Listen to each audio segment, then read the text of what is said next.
Mengejar target herd immunity, Sumatera Selatan terus menggenjot proses vaksinasi di kabupaten kota. Untuk hal tersebut, Sumatera Selatan kembali menerima kiriman vaksin dari pemerintah pusat.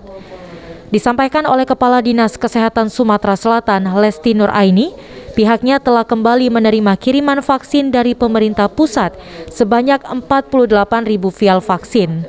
Dan kini telah disimpan di gudang vaksin milik Dinas Kesehatan Sumatera Selatan.